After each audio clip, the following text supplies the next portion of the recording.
Gracias, hermano. Muy bien, hermanos, gracias a Dios. Pues aquí estamos. Vamos a tomar este tiempo para la predicación de esta mañana. Seguimos viendo esta carta o este escrito, este libro de Hebreos. Seleccioné una lectura bíblica para para el tema que veremos hoy. Dice así en el Salmo 66, 10 al 12.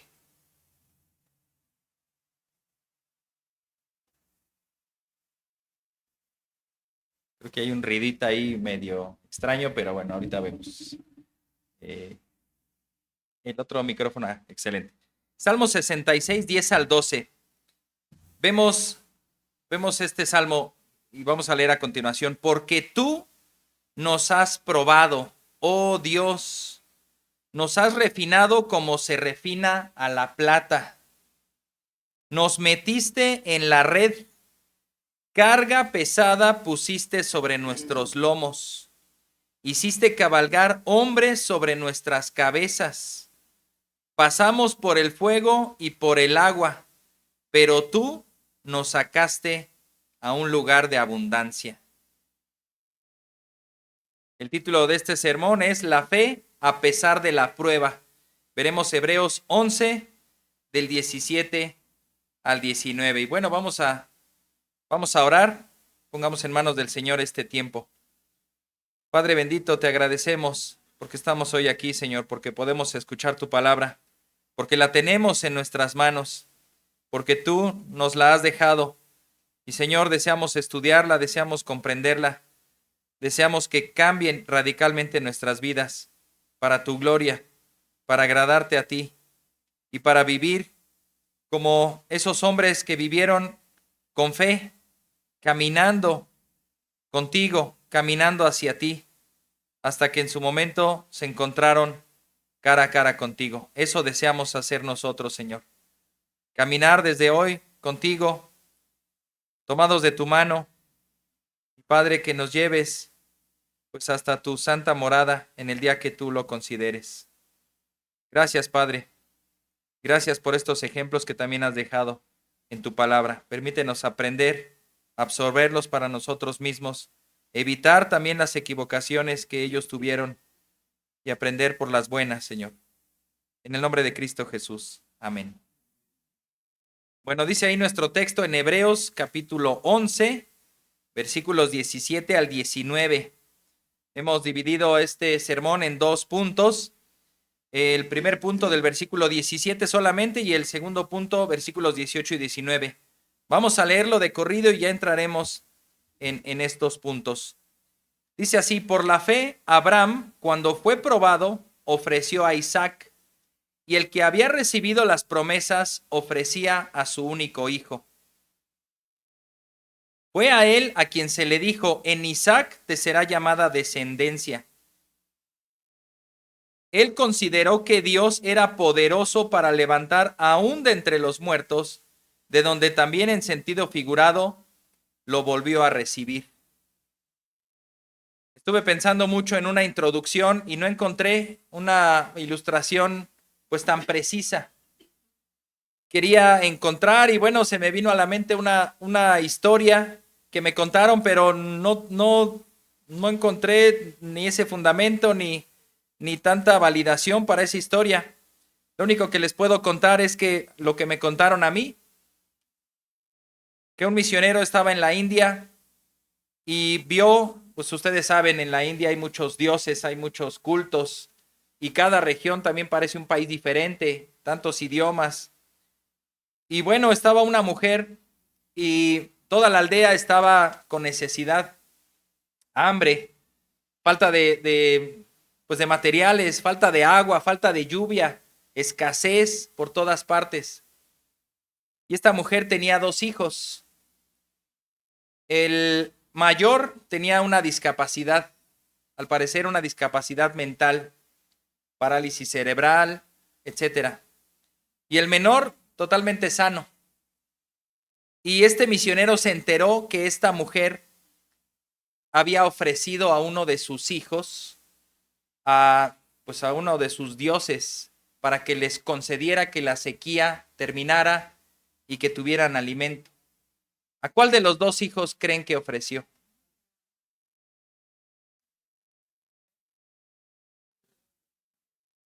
Uno pensaría que incluso siendo el mayor, pues el primogénito, y no importa si tiene una discapacidad, ¿verdad? Y además dice uno, bueno, híjole, no quiero decir nada más, pero vienen a nuestra mente, porque nuestra mente es una mente carnal, una mente caída. Uno puede decir, bueno, pues a lo mejor este niño le quita también mucho tiempo, mucha atención, requiere muchos cuidados. A lo mejor si lo entrega, pues hasta se libera y podría trabajar, y bueno, que se quede con el sano, que le ayude a trabajar. Pero ella le contó al misionero, entregué al hijo sano, porque a nuestros dioses no les vamos a entregar algo defectuoso.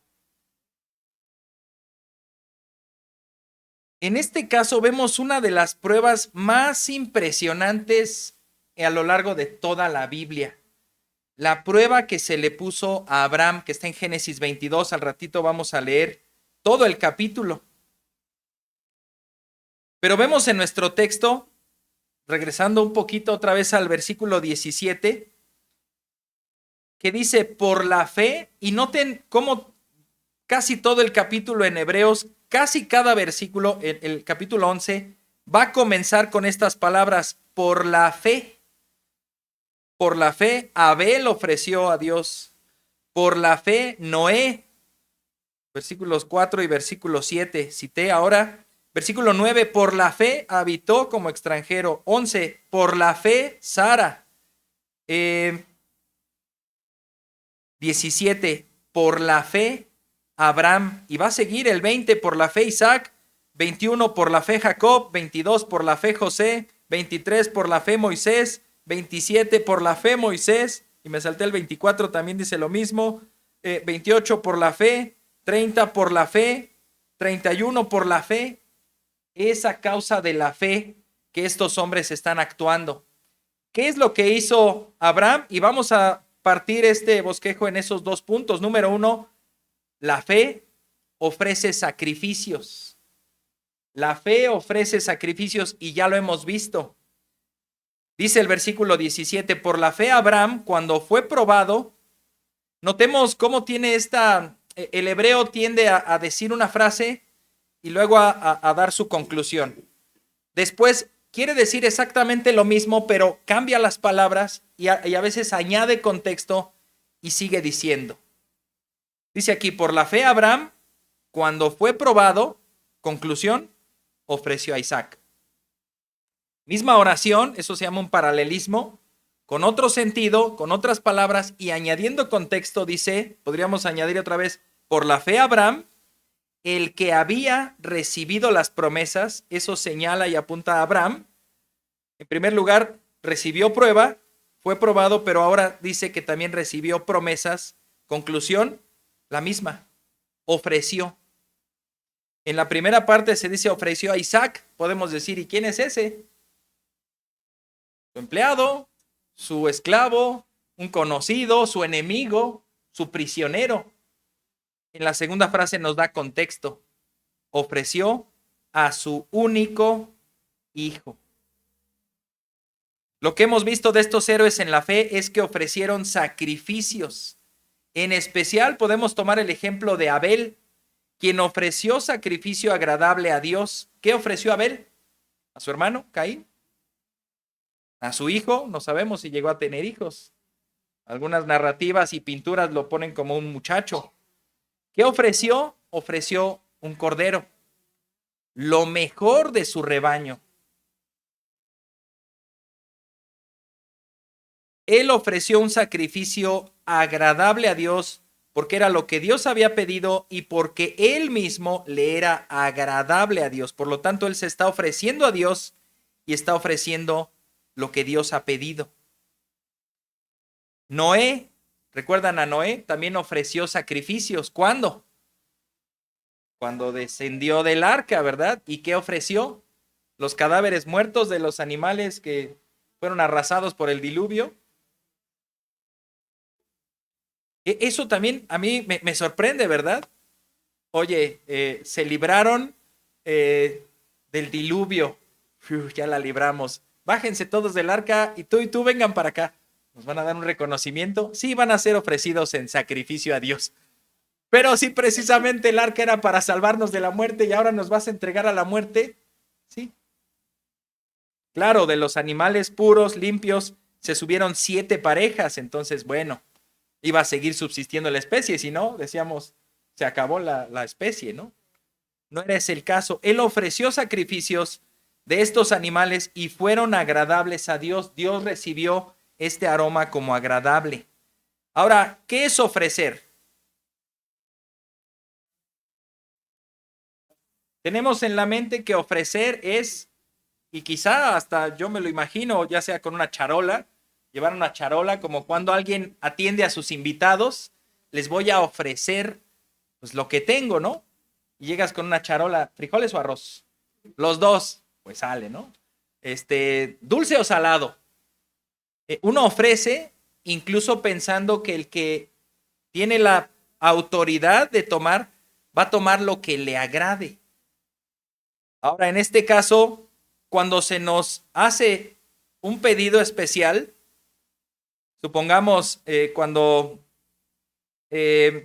Isaac va a bendecir a su hijo, le pide algo, ¿no? Ve a cazar,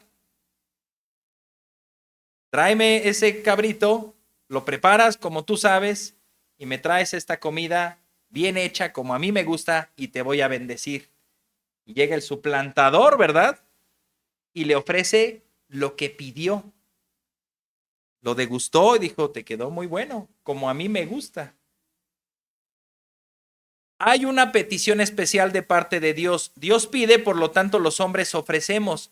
El error que toda la vida y toda la historia de la humanidad ha cometido es que ofrece lo que el ser humano quiere, lo que creemos que a Dios le va a servir o incluso lo que nos sobra.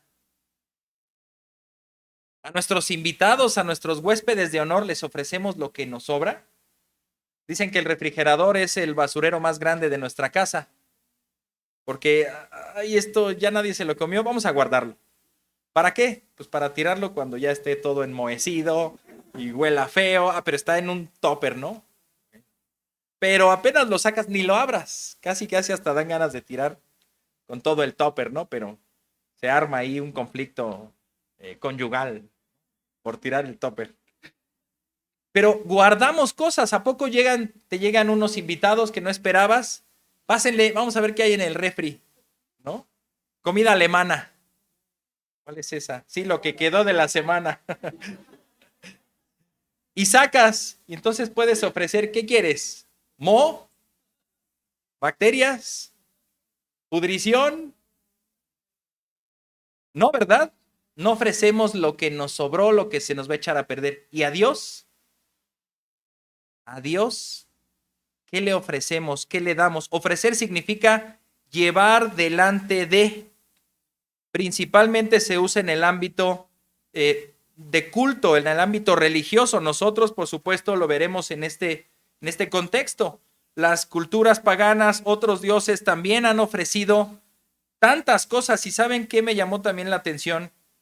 Que esta petición que Dios le hizo a Abraham, que ahorita entraremos a verla, le pidió, dame a tu hijo.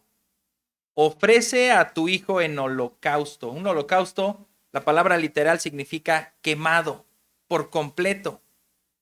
Esta era una práctica que ya se hacía en los tiempos de Abraham e incluso antes. Abraham, por supuesto, está comenzando a caminar con Dios y lo está conociendo. Todo lo que Dios le dice, Abraham obedece. Abraham, sal de tu tierra. Ni cuestionó a dónde. Voy a hacer de ti una gran nación. Está bien. Te voy a bendecir. Gracias. Te voy a llevar, te voy a hacer bendición para todas las generaciones. Muy bien. ¿Qué más? ¿Qué más debo hacer? Empezó a darle instrucciones y él empezó a obedecer hasta que llega esta petición. Y quizá Abraham empezó a decir, bueno, pues conozco otras culturas en donde también han hecho lo mismo, han llevado a sus hijos y los han ofrecido. Pues tal vez este Dios, el Dios de Adán, el Dios que ha circulado de generación en generación y que ahora me llama a mí, pues tal vez también quiere que se le adore de esa manera. No, no parece tan extraño ni tan ajeno a la cultura en lo que ha vivido. Dice nuestro texto en Hebreos 11:17, por la fe, cuando Abraham, cuando fue probado, ofreció a Isaac, y el que había recibido las promesas ofrecía a su único hijo. Abraham hasta ese entonces había recibido promesas de parte de Dios, y sus promesas eran en Isaac. Por lo tanto, parecería contradictorio que ahora Dios le diga, mata a Isaac. Entonces, Señor, con eso, pues estoy matando la promesa. Estoy destruyendo lo que me vas a dar. Veremos más adelante cuál es la actitud de Abraham. Abraham fue llamado cuando tenía 75 años en Génesis 12:4 y se le dijo que iba a tener una tierra, que iba a tener una descendencia y que iba a ser bendición para todo el mundo. A los 75 años se le dijo, y a los 100 años llegó su hijo. 25 años tuvo que esperar, y esto lo dice en Génesis 21:5. 75 años tenía y a los 100, una promesa que tardó 25 años en llegar. Por supuesto, podemos decir, pues cualquiera se desespera, ¿no? Por eso es que, pues a veces queremos echarle una manita. Oye, y la costumbre de las naciones es que si tu esclava tiene un hijo del patrón y nace aquí en la casa, pues es del patrón. Pues vamos a hacerle así. El Señor, por supuesto, dijo, no, así no es la cosa. Es de un hijo de ustedes. Y precisamente su hijo Isaac significa risa. Ellos se rieron al decir, pues si no lo tuvimos antes, y el Señor lo prometió y va pasando el tiempo, pues ahora menos. Por lo tanto, puede causar cierta gracia. Incluso Abraham y Sara, pero ya somos ancianos, ¿cómo nos vas a dar un hijo? Vamos a leer esta prueba de Génesis 22, 1 al 2. Bueno, nos seguimos de corrido del 1 al... Bueno, es que ahí tenemos versículos intermedios, vamos a hacer algunas menciones. Dice aquí Génesis 22, 1 al 2, aconteció que después de estas cosas, Dios, repito la cita, perdón, Génesis 22, del 1 al 2, aconteció que después de estas cosas, ¿cuáles cosas habían pasado en el capítulo anterior? Es que había nacido Isaac. Dios probó a Abraham y le dijo a Abraham, y él respondió, aquí estoy. Y Dios dijo, toma ahora a tu hijo, tu único, a quien amas, a Isaac, y ve a la tierra de Moria y ofrécelo allí en holocausto sobre uno de los montes que yo te diré. Como les mencionaba, nos podríamos poner a cuestionar la petición de Dios, pero la práctica en ese tiempo generalizada de otras culturas es que ofrecían a sus niños. Dice el gran diccionario enciclopédico de la Biblia, el ritual de sacrificar niños pequeños se hacía especialmente en momentos de necesidad, de enfermedad y guerra. Los arqueólogos han descubierto a lo largo del siglo pasado un buen número de sitios con los restos incinerados de niños de corta edad. Estos niños, fíjense, eran ofrecidos vivos y puestos en el fuego. Este rito existía en la región cananea y fenicia cerca del año 3000 a.C. y tomó fuerza incluso en el pueblo de Israel, en el norte, en la época de los reyes, lo cual es reprochado por Jeremías en su tiempo. Jeremías 32:35 dice, también edificaron los lugares altos de Baal que está en el valle de Ben Hinnom para hacer pasar por el fuego a sus hijos y a sus hijas en honor de Moloc. Esto, dice Dios, nunca les había mandado, Ahí nos está descifrando también que Él no se agrada de estos sacrificios humanos. Podemos decir, ¿cómo no, Señor? Sí lo mandaste, se lo mandaste a Abraham. Una prueba especial, tenemos que entender, como dicen algunos, ¿verdad? Voy a leer la Biblia y que Dios me hable. Entonces, ¿qué dice? Ve y ofrece a tu hijo en holocausto. ¿Lo vas a hacer?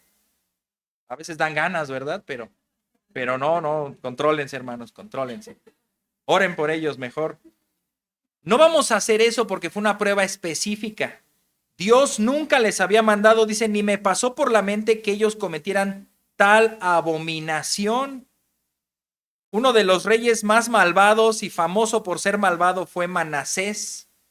También fue famoso porque se arrepintió estando en prisión en Babilonia y le rogó a Dios y el Señor lo escuchó. Abuelo del rey Josías. Él mismo, dice segundo libro de Reyes 21:6, Manasés hizo pasar por fuego a su hijo. Practicó la hechicería, usó la adivinación y trató con adivinos y espiritistas. Hizo mucho mal ante los ojos del Señor, provocándolo a ira. Después, el rey Josías, su nieto, se encargó de quitar esos lugares, dice segundo libro de Reyes 23:10. También el rey Josías profanó al Tofet, que era este santuario que está en el valle de Ben Hinnom, para que nadie hiciera pasar por fuego a su hijo o a su hija para honrar a Moloc. Ahora, estamos viendo que Dios le está pidiendo precisamente a Abraham que ofrezca a su hijo. Ofrecer ya dijimos que es dar, pero vamos a ampliar un poco ese concepto de dar. Lo hemos dicho, no es dar lo que nos sobra, es dar de lo que tenemos, es dar algo que en verdad nos gusta, nos cuesta.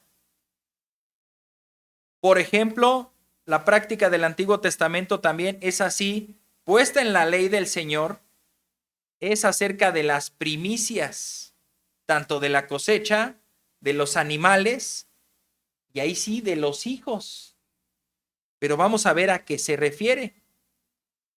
Dice el diccionario bíblico Lexham, la primera y mejor parte de la cosecha de cultivos o productos procesados, tanto animales y los primogénitos, se les llama primicias. También se refiere a las ceremonias en relación a la porción inicial de la cosecha. Para Israel el concepto de primicias significaba poner al Señor en el primer lugar en cada aspecto de la vida. Eso incluía la cosecha, el pastoreo de los rebaños y la natalidad humana. Por lo tanto, la primicia es poner a Dios por encima de todo. Lo mejor, consideran los que están ahí en la cosecha que lo mejor, donde la tierra también tiene ese potencial, esa fuerza, son los primeros frutos. Tenía encargado el pueblo de ponerlos en una canasta y llevarlos al templo. Dice Éxodo 22:29, no demorarás la ofrenda de tu cosecha, ni de tu vendimia, me darás el primogénito de tus hijos. Ese, por supuesto, tenía que ser redimido. Éxodo 34:19, todo primer nacido me pertenece, dice el Señor, y de todo ganado tuyo, el primero nacido de vaca o de oveja, que sea macho. Cuesta, si tú quieres que tus rebaños crezcan, pues no estamos para regalar, ¿verdad? Pero el Señor mismo ha dicho, yo estaré por encima de todo, y si tú confías en mí y si me obedeces, yo te voy a bendecir. Por lo tanto, dame lo primero, dame lo mejor, no te aboraces. Caín cometió este acto también no, mejor no le doy, mejor le doy esto. No fue agradable. ¿Cuántos de nosotros hemos intentado engañar al Señor? ¿Se acuerdan de los sacerdotes hijos de Aarón también? Llevaron esa ofrenda según lo que ellos creían. ¿Por qué tengo que hacer lo que Dios pide? Si yo puedo hacer incluso algo hasta mejor, es lo que Dios pide. Ni lo mejor, ni lo que te sobra. Lo que Dios pide. ¿Recuerdan a Jacob y a Labán? Jacob se comprometió a trabajar 7 años de su vida por Raquel. Y en la noche de bodas, pues resulta que, o al día siguiente, ¿qué pasó? No es Raquel, es Lea. ¿Cómo nosotros podríamos engañar a Dios con una ofrenda de ese sentido? ¿Recuerdan a Ananías y Zafira? Muchos han pensado que el pecado real era no dar todo. Ese no es un pecado porque no estamos obligados a dar todo. El problema es que ellos querían engañar y que las apariencias los hicieran quedar bien, porque otro hermanito vendió su terreno y dio todo. Y ellos dijeron, nosotros queremos ser aplaudidos también, pero no queremos dar todo. Damos la mitad y decimos que en eso vendimos el terreno y entonces la otra mitad se nos queda a nosotros. Mira, con los hombres se puede hacer y los vas a poder engañar. ¿Y cuántas contratos? Hay contratos dobles, ¿verdad? Oye, ¿cuánto vale la casa? 3 millones. Ponle que pone 1 millón para no pagar tantos impuestos y hacemos otro entre tú y yo que vale 3 millones. Sí, bueno, tú sabes, ¿no? Después la quieres vender y el catastro o el contrato dice 1 millón. Ese tipo de cosas no podemos ofrendar a Dios. No lo podemos engañar. Lo que Él nos pide, eso debemos ofrecer. Ahora, la ofrenda es una parte de la adoración. Cuando uno adora a Dios, uno ofrece. Amar es dar. Adorar es ofrecer. ¿Qué le ofrecemos a Dios cuando cantamos nuestras voces celestiales? No, ¿verdad? No las tenemos, ¿verdad? Quien la tenga, gracias a Dios y que la use. ¿Qué le ofrecemos? Nuestras palabras en adoración, nuestro gozo, nuestro canto. Celebramos su grandeza, su bondad, su majestad y se lo decimos con palabras, con música, con oraciones, con lágrimas, con el corazón derramándolo delante de Él, sintiendo esa profunda gratitud y amor por Dios en adoración. Adorar es ofrecer. Abraham está dándonos muestra de que él es un adorador de Dios. ¿Por qué? Porque está ofreciendo. ¿Y qué ofrece? Lo que le pide Dios. Ni más ni menos. Ahorita voy a engañar a Dios. A ver la ropa de Isaac, pásenmela, se la pongo. A ver tú, tráeme a tu hijo, se la pongo y vamos. Córrele, deprisa porque hay que hacer sacrificio. Escondan a Isaac, que nadie lo vea por un tiempo y vámonos. ¿Delante de Dios vas a hacer eso? Delante de los hombres puede ser, pero delante de Dios de ninguna manera. Por lo tanto, Abraham está mostrando una tremenda confianza en Dios. Él sabe que Dios va a cumplir sus promesas. Su promesa dada en Isaac. En Isaac te será llamada descendencia. Lo más probable es que haya tenido entre 10 y 15 años Isaac. ¿Cuál descendencia? Todavía no se casa. Todavía no tiene hijos. Y si lo matamos ahora, se acaba la promesa. Mira, yo no sé. Yo confío en Dios. Dios me está dando eso y ahora me está pidiendo que se lo entregue. Pero Él es Dios. Él es Dios. Yo podría pensar que es absurdo, pero Él es Dios. El absurdo soy yo, de quererle corregir los planes a Dios o de querer ponerle precauciones, como cuando Pedro le dice a Cristo, no dejes, Señor, que te atrapen y que te maten. ¿No? ¿Cómo vas a hacer eso? Pedro, si no muero, tú no vives. Dios iba a cumplir su promesa y ahí está la confianza de Abraham. Por lo tanto, veámoslo al día de hoy. Si Dios me pide a mi hijo, ¿Se lo doy? ¿Qué me aconsejan? Obviamente no me va a pedir que lo mate, ¿verdad? Pero tal vez me va a pedir que lo consagre a él. Deja ya de ser tú el que lo está echando a perder y dámelo a mí. No, Señor, pero tú me lo diste a mí para que yo lo educara y yo lo voy a sacar adelante. Dámelo a mí, yo sé lo que te digo. Está bien, Señor, te lo voy a dar. Si Dios me pide mi trabajo, mi dinero, mi casa, mi familia, se lo voy a dar. Porque estoy confiando en Dios, no en las cosas, a pesar de que yo no tenga un panorama de las cosas. Si Él me pide lo que sea, se lo debo entregar inmediatamente, sin dar largas, sin titubear y sin pensar que puedo salirme con la mía. La fe, entonces, ofrece. La fe, como dijimos, punto 1, ofrece sacrificios. Y también hay esa parte de un sacrificio. Podríamos decir, implica, sí, la muerte de alguien o la muerte de algo. Y también para nosotros implica ese desprendernos de las cosas. Estamos sacrificando. Punto número 2, la fe soporta la prueba, como dice Hebreos 11 del 18 al 19. La fe soporta la prueba. Dice así: fue a él a quien se le dijo: en Isaac te será llamada descendencia. Él consideró que Dios era poderoso para levantar aún de entre los muertos, de donde también en sentido figurado lo volvió a recibir. La prueba sirvió para que la fe de Abraham fuera mostrada. La prueba sirve como ese caldero en donde se refina la plata.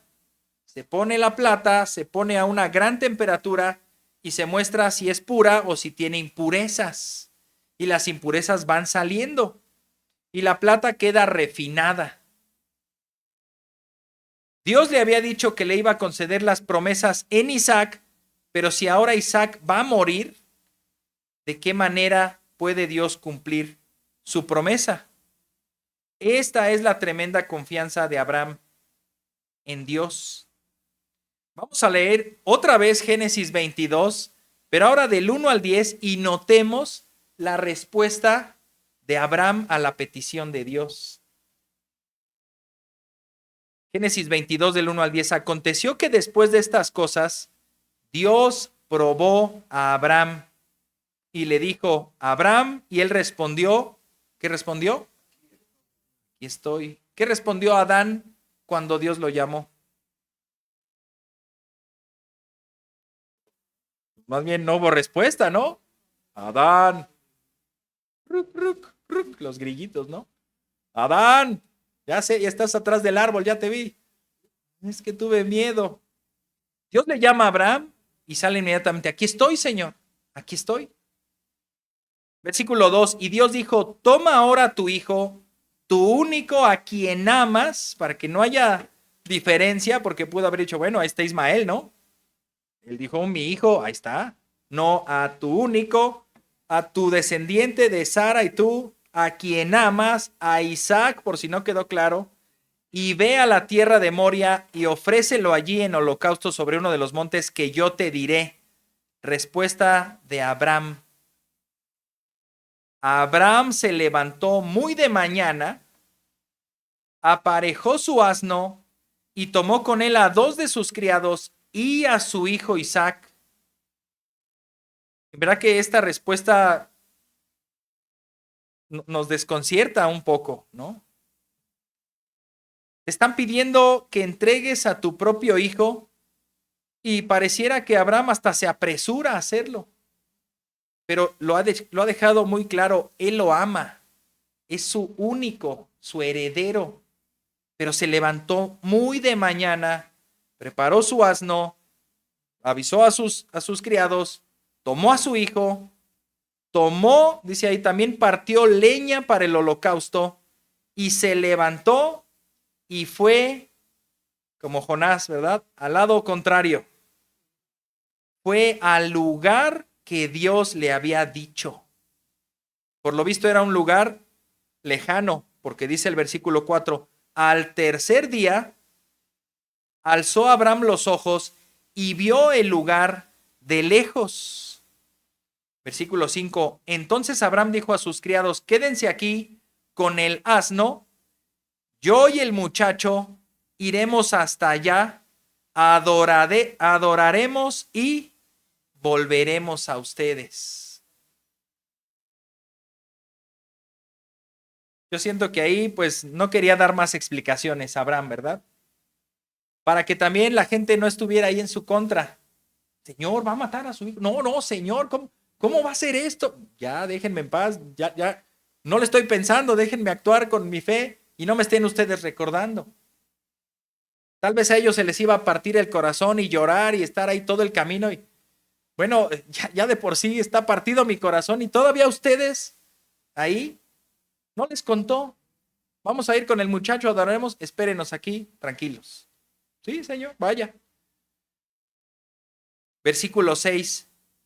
Tomó Abraham la leña del holocausto y la puso sobre Isaac su hijo, y tomó en su mano el fuego y el cuchillo, y los dos iban juntos. ¡Qué escena! En verdad, qué cosa tan tremenda.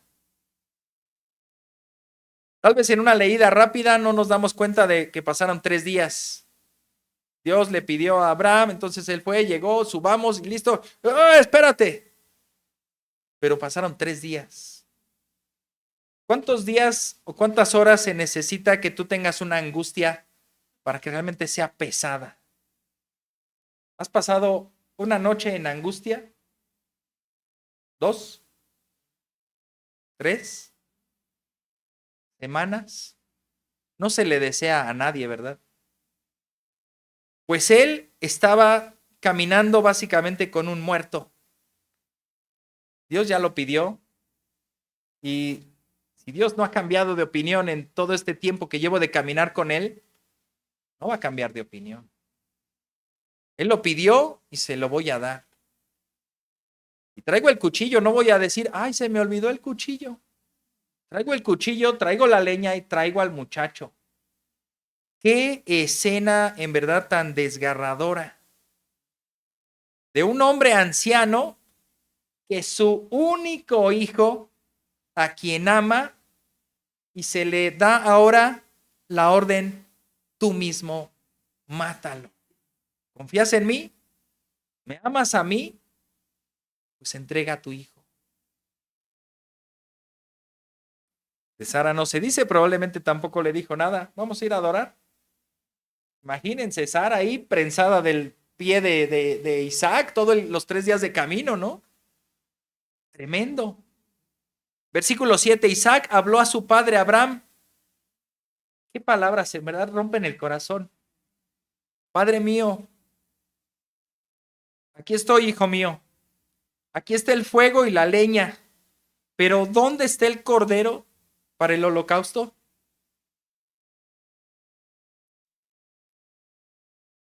Y Abraham, pues tal vez, ¿verdad? Haciéndole señas. Eres tú. Y me impresiona la confianza que tiene porque dice, y Abraham le respondió, Dios proveerá para sí el cordero para el holocausto, hijo mío. Dios nunca nos ha desamparado, Dios siempre ha cumplido sus promesas y lo va a hacer ahora, Dios proveerá.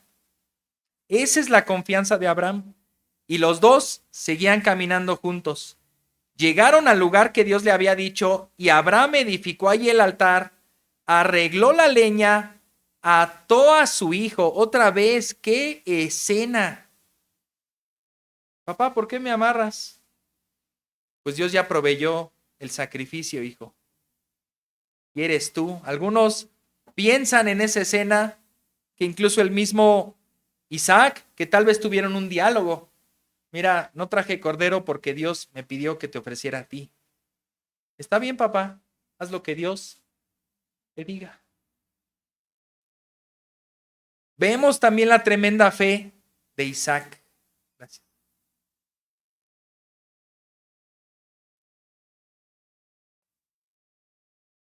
vemos que esa fe de Abraham es imitada por Isaac, un anciano de 100 años contra un joven de 10 o de 14 años.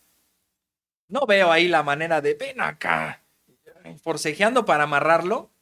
Alcánzame si puedes, ¿no? Si traía una buena chancla o de esas que sacan y caía ahí medio desmayado, Isaac ya lo podía amarrar, pero no sé si la chancla ya se había inventado en esos años, ¿no? Para atraparlo, para forcejear con él, para amarrarlo y luego cargarlo y ponerlo ahí, esto se ve totalmente voluntario. No se puede ver de otra manera. Se ve que tanto Abraham como Isaac están comprendiendo lo que implica, lo que Dios está pidiendo y ambos están de acuerdo en ofrecerlo a Dios. Abraham edificó ahí el altar, arregló la leña, ató a su hijo Isaac y lo puso en el altar sobre la leña.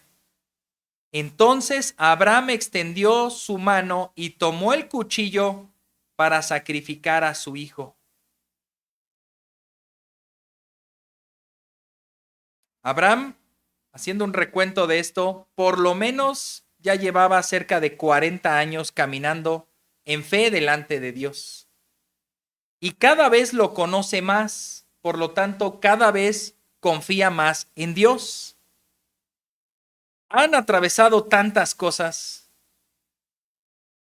Ya destruyó Dios a Sodoma y a Gomorra, ya le ayudó a recuperar a su sobrino Lot, ya llegó a otra tierra, ya le prometió Dios a su hijo, ya le dio un hijo. En verdad, es esa confianza que se va acrecentando. Y te pregunto, ¿cuántos años llevas de conocer a Dios? ¿Confías en Él o no confías? ¿Son dos perfectos desconocidos a pesar de que, según tú, caminan juntos? Sí, pero él por allá y yo por acá. No puedo entenderlo. Si el camino es angosto, no pueden ir muy separados. Si el camino es ancho, sí, uno va por allá y otro va por acá. Entonces, fíjate en qué camino estás andando. Pero si el camino es angosto, no puedes decir que Dios está por allá y tú por acá. Si has caminado con Dios, entonces has aprendido a confiar en Dios. Este no era un tiempo para poner en duda lo que Dios estaba pidiendo. Nosotros hemos titubeado en confiar en Dios y en muchas maneras, y después volteamos a ver el pasado y decimos, ¿por qué no confié en Dios? ¿Por qué no confié en Dios? Y cuando llegamos a tener ciertas victorias, decimos, ahí en ese momento, ahí sí confié en Dios. Y el Señor resolvió las cosas, lo hizo a su manera. Por lo tanto, eso nos tiene que dar la confianza, la certeza de seguir confiando en Dios. Confiemos en Dios como Abraham está confiando en Dios, pues él, como dice el versículo 19, consideró que Dios era poderoso. ¿Poderoso para qué?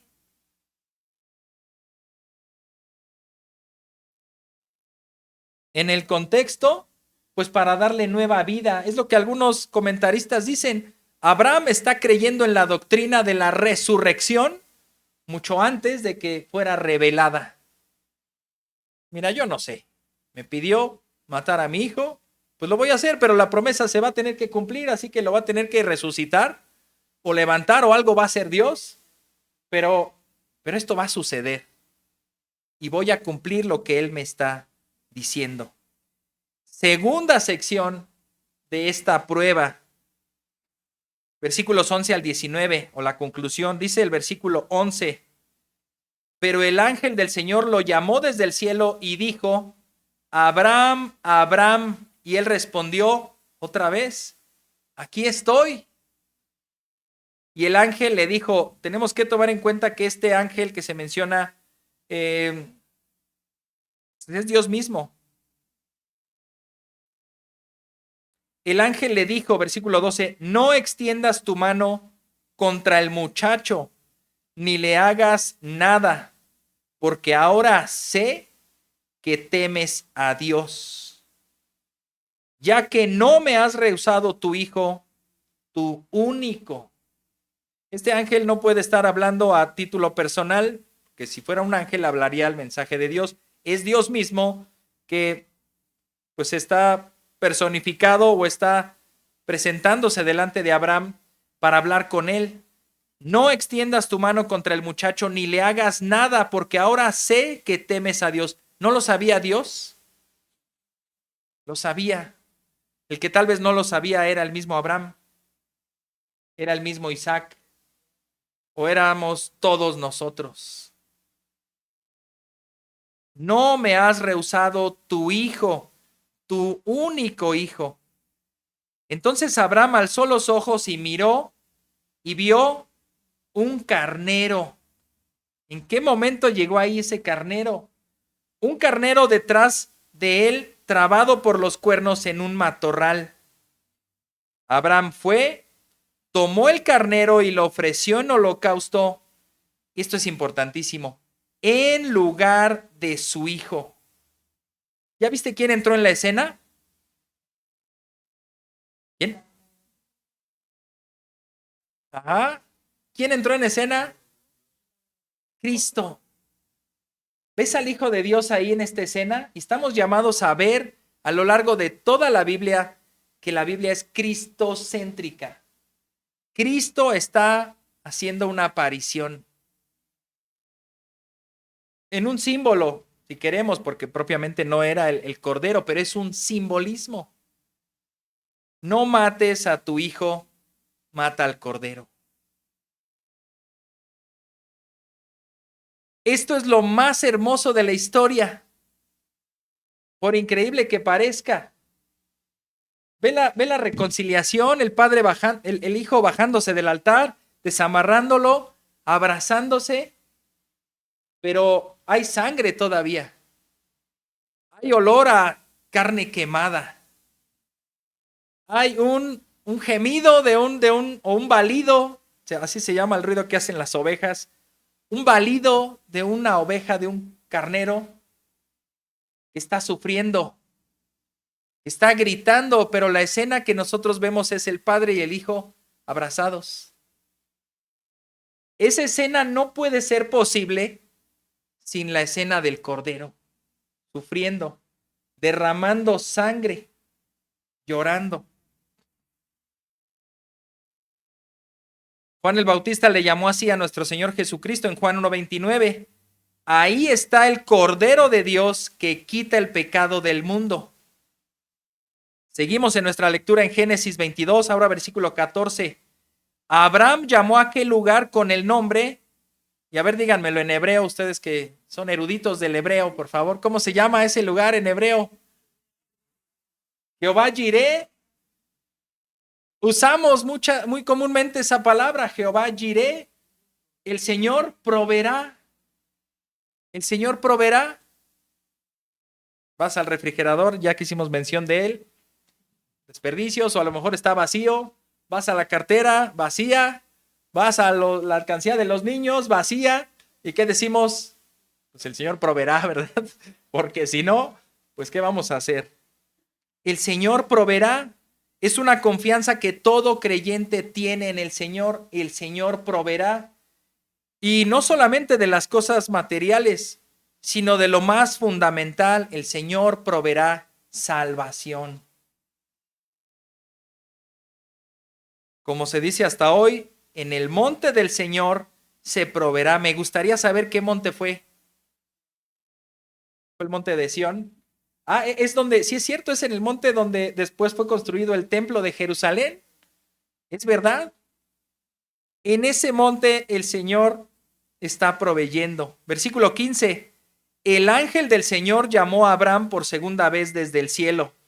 ¿Qué más, Señor? Ya lo que quiero es irme a mi casa con mi hijo vivo. ¿Qué más debo hacer? Y le dijo, le está reiterando el juramento.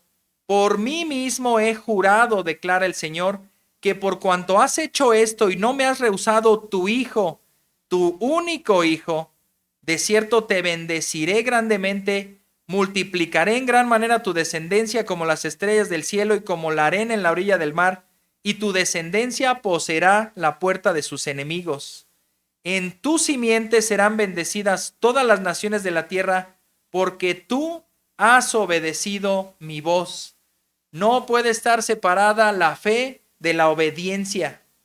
No podemos decir que creemos en Dios mientras no lo obedecemos. Es que yo tengo la fe de Abraham, solo creí en que Dios me iba a bendecir. Sí, pero Abraham salió de su tierra. Pero Abraham caminó con Dios, pero Abraham ofreció a su hijo. No me digas que tienes la fe de Abraham solo porque crees en las promesas hermosas de Dios, pero no estás caminando con Dios. Dios va a bendecir y reitera su juramento, sí que es por la fe de Abraham, pero ha sido también confirmada por su obediencia. Versículo 19, la conclusión. Entonces Abraham volvió a donde estaban sus criados y se levantaron y fueron juntos a Beersheba, y habitó Abraham en Beersheba. Dice Carl Gibbs en su libro Principios de Interpretación Bíblica, la verdad enseñada en este texto es la obediencia a Dios, no acerca del sacrificio humano. En realidad, esta historia se destaca como una defensa ante la práctica pagana de apaciguar a los dioses con un sacrificio humano, porque nos enseña que Dios es quien provee el sacrificio, no el hombre. Dios está proveyendo el sacrificio y esa es la enseñanza central en este pasaje. Cuando uno obedece a Dios, Él se encarga de proveer todo lo que hace falta en el camino. Abraham recibió a su hijo vivo, sano y salvo, pero el cordero se quedó ahí en el altar. Fue muerto, derramó sangre y fue quemado. Abraham vio la resurrección de Isaac. Qué escena más tremenda ver a tu hijo. Es como si hoy en día lo metieras a un ataúd. Ver esa escena, imaginarla tan solo nos produce ya un dolor.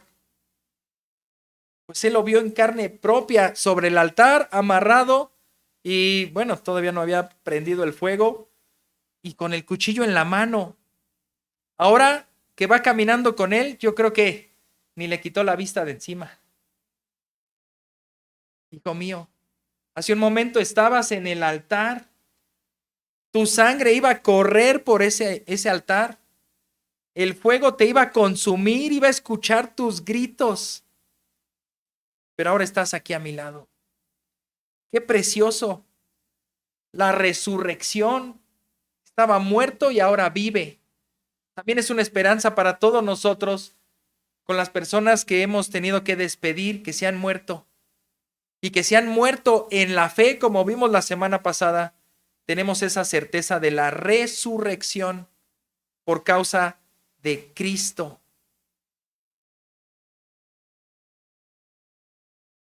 Abraham estuvo dispuesto a hacer cualquier cosa por Dios, confiando en Dios. En todo sermón se debe apuntar también a Cristo. Y debemos ver esto como un llamado de Dios hacia nosotros para que veamos, sí, que un padre, que un hombre fue probado con algo tan sensible para él como lo es un hijo. Estuve buscando en internet ilustraciones, historias o hasta películas que hablen de este tema. El tema es muy diverso. Se ha abordado ya también en historias, en películas, el hecho de cuando los padres sepultan a sus hijos. Es un dolor muy grande, terriblemente grande. Algunos han llegado a decir, cuando uno pierde a los padres, se le llama huérfano. Cuando uno pierde a los esposos, se les llama viudo. Pero cuando uno pierde a los hijos, es tan doloroso que ni siquiera tiene un nombre. Y en verdad, puede ser que lleve, o lo más probable es que lleve toda la vida en asimilar eso que ha sucedido. La muerte de un hijo. Que Abraham no lo vio porque él murió primero que su hijo, pero estuvo a punto de verlo. ¿Quién sí lo vio? Nuestro Padre Celestial. El Señor, que en esta historia también podemos ver la misma historia de ese Padre, Dios, llevando a su Hijo a ese mismo monte, en una cruz, solo que ahí no hubo nadie que detuviera el cuchillo. Nadie le dijo, detente, ya sé que me amas. Nadie detuvo ese cuchillo y Dios vio a su propio Hijo morir a manos ¿de quién? ¿De los romanos? En parte. ¿De los judíos? En parte. Murió en manos de Dios mismo. Dios mismo está bajando el cuchillo, cargando sobre él todos los pecados del mundo, quebrantando a su propio Hijo. Algunos teólogos han mencionado que en esa muerte de cruz, él cargó todas las vidas de todos los hombres por la eternidad, sufriendo en el infierno, concentradas en ese momento. Todo ese dolor, todo ese quebrantamiento, todo ese castigo, toda la ira de Dios vaciada sobre un hombre, el Dios hombre, Cristo Jesús. Vemos entonces lo glorioso de esa escena, porque ahí no hubo otro cordero que hubieran encontrado. Él era el cordero. Él estaba siendo ofrecido ahí en sustitución por nosotros para poder reconciliarnos con Él. ¿Ves ahora? Con esto puedes comprender el famoso versículo Juan 3:16. Te voy a hacer la pregunta. Porque de tal manera amó Dios al mundo. ¿De qué manera?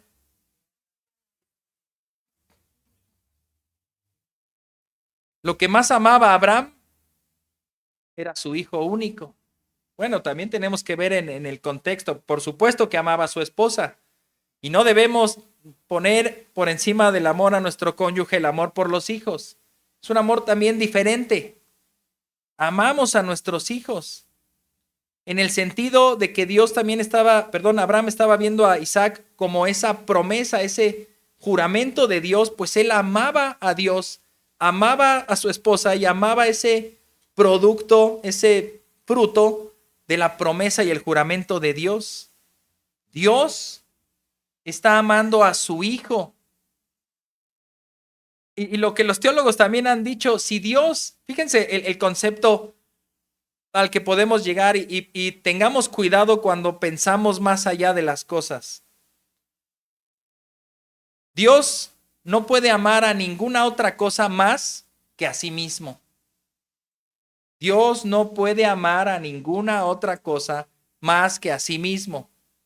Porque entonces a lo que Dios ama, pues entonces tendríamos todos que amarlo. Y eso sería una idolatría. Dios no puede amar más a otras cosas que a sí mismo. Dios se ama a sí mismo, se glorifica a sí mismo, pero esa gloria nos beneficia a todos y ese amor nos beneficia a todos. Y además Él ama a su Hijo, la otra persona de la Trinidad, y al Espíritu Santo. Hay un amor mutuo entre estas tres personas. Y tiene que ser el amor más grande por nuestro propio bien. Ahora, lo que está diciendo aquí es que de tal manera amó Dios al mundo que dio a lo que más ama. Un autor, y me encanta ese libro, se llama El Dios Pródigo. Un Dios que lo entrega todo, que entrega lo más valioso para salvar, ¿qué? ¿Algo todavía más valioso? No. Generalmente alguien que es pródigo es porque está vaciando sus tesoros en algo que es temporal. A mí me sorprende cuando hacen ventas de estas de subastas.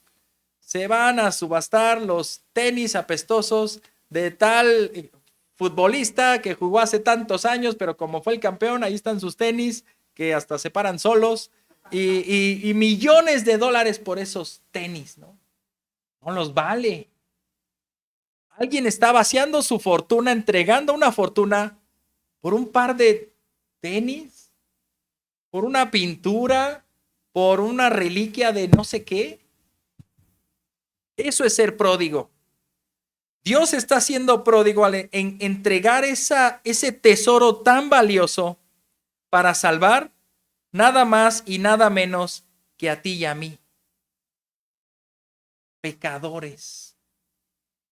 Que no tenemos la importancia. No con este versículo tú te vayas a dar la importancia. Entonces Dios me ama más a mí que a Cristo. No. Pero está entregando lo más valioso, lo que más ama, por salvarnos a nosotros, y en cierta manera nos ama mucho.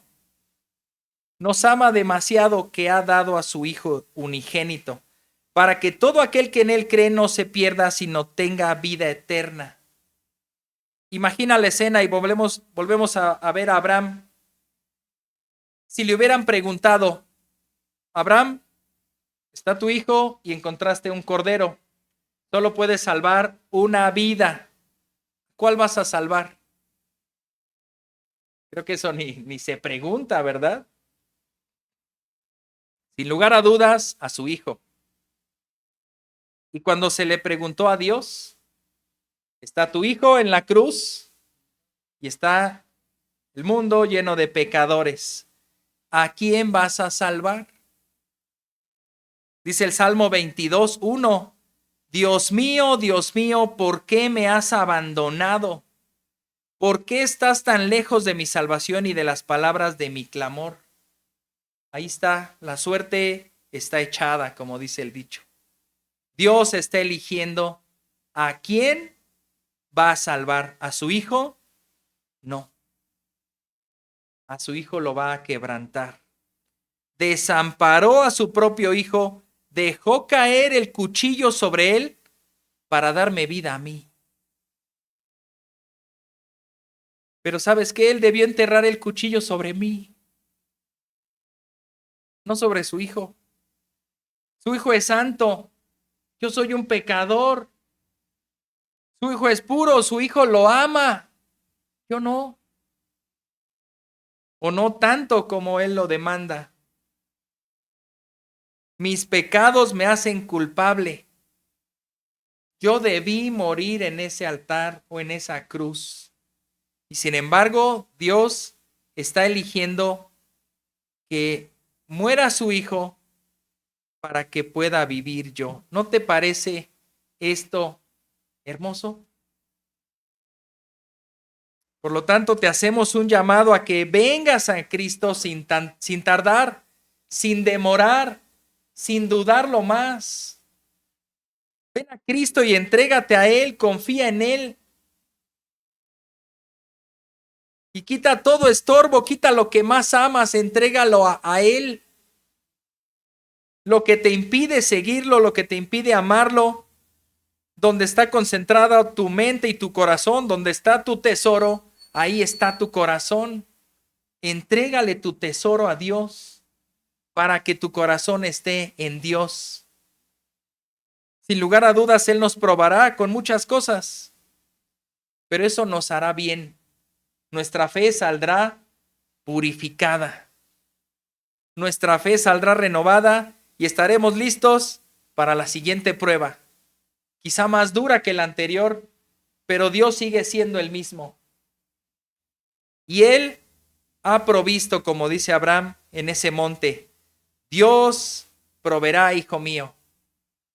Dios ha provisto salvación. Dios ha dado a su Hijo para que todo aquel que cree no se pierda, sino tenga vida eterna. Oremos. Gracias, Padre. Gracias porque diste a tu Hijo único para adoptarme a mí, inmerecedor de tu gracia. de tu salvación, de tu amor, indigno totalmente de ti, pecador hasta la médula, pecador desde mi nacimiento y hasta que me muera.